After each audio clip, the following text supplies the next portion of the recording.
Western.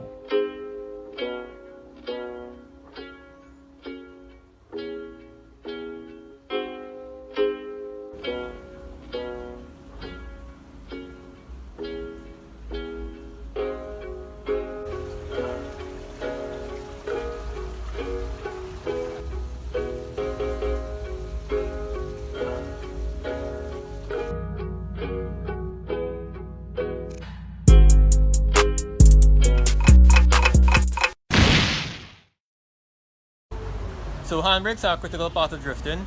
Even if you're advanced enough that you don't rely on the handbrake and you don't really need the handbrake to adjust the car to the point where you want it, it's still a very good technique to learn. In my case, mine hasn't worked properly in quite a long time since I've been drifting, and I usually had to use the foot brake or inertia to get the car. My favorite thing is to kind of flick the car and then use the handbrake. It just looks more gangster, I guess.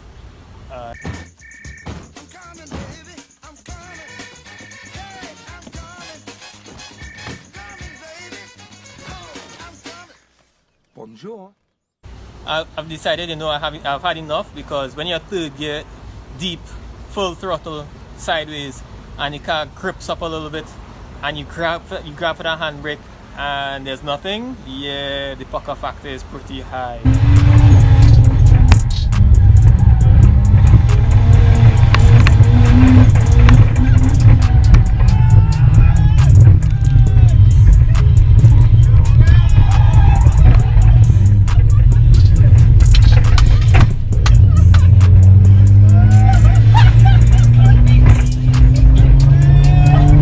So I decided, you know what, I'm gonna get these. Project Mu unboxing.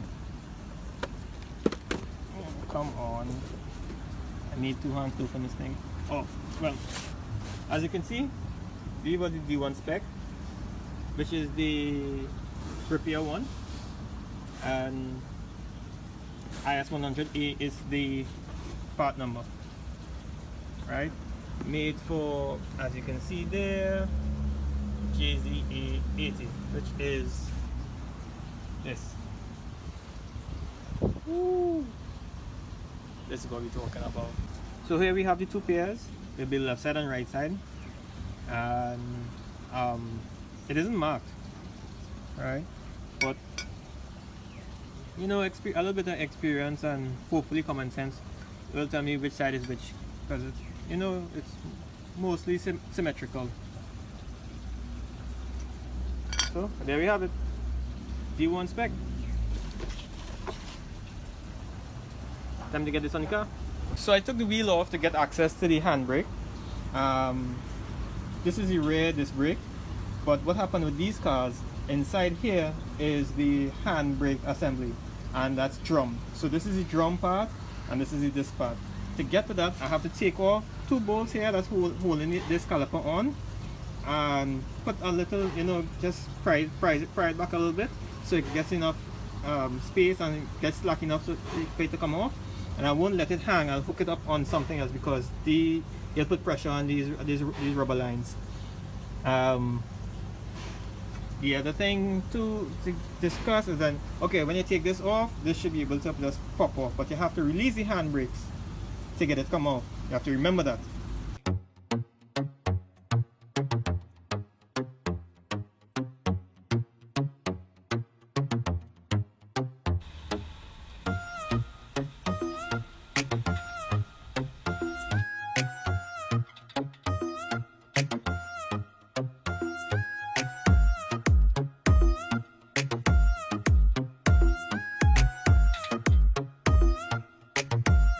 So this is the drum part I was telling you about, and these are the shoes, right? And they spread out and grab here. But this surface, this friction surface, right, as you can see, is not the best quality. It has a bit of grime on it and stuff like that. Those Project Muse, right, are designed in such a way that that won't happen, right? Or even if the dust builds up, like see, even if the dust builds up, it can still handle it. and it can handle more temperature as well. Then to get these off, we have to release these locks through this little hole, so we have to rotate it, and there's one on this side as well. And then those locks will be able to let these to come out like this, to come out.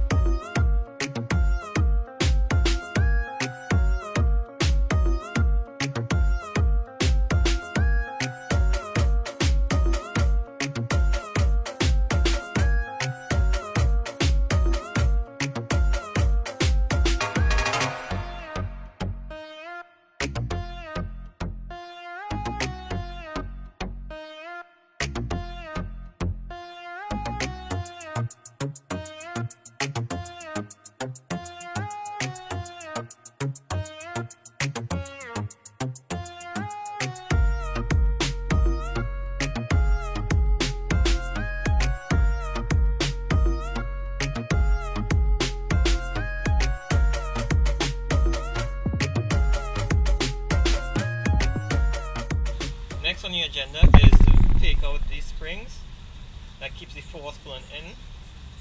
There's one here and one here, and they should be ready to pop off. But I think they're connected somewhere else inside. Oh yeah, there's a spring inside here. I can't remember.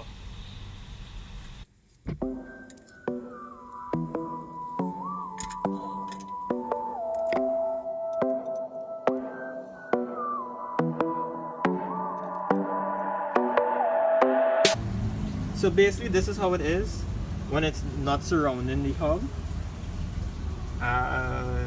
This is actually the cantilever style, so this is actually a handbrake cable that's running up into the car. I have to take this off and put it on the Project Muse, and I don't really like taking this out because it's a pain to put back on. But yeah, I have to transfer everything from this onto the Project Muse.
Adjuster we're doing underneath here.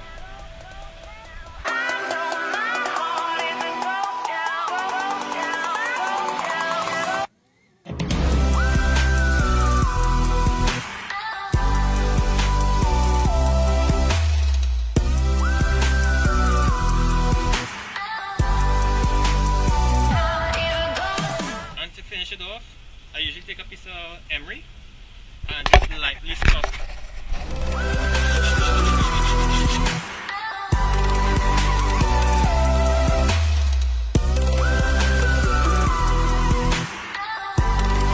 Remember that adjustment?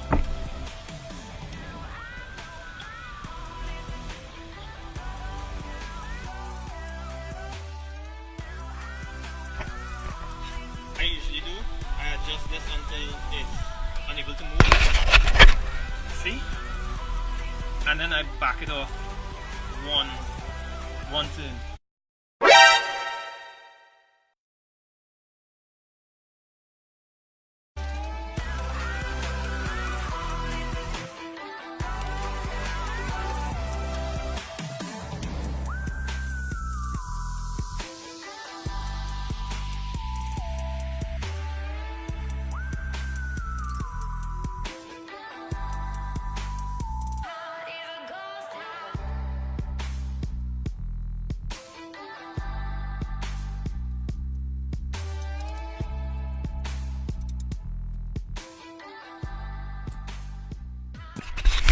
Just to put the wheel back on and then do the next side. Yeah, it's actually easier than some things, but you just have to pay attention a lot, especially those springs. Alright, so hopefully next time you all see the car in action, these things lock as they're supposed to.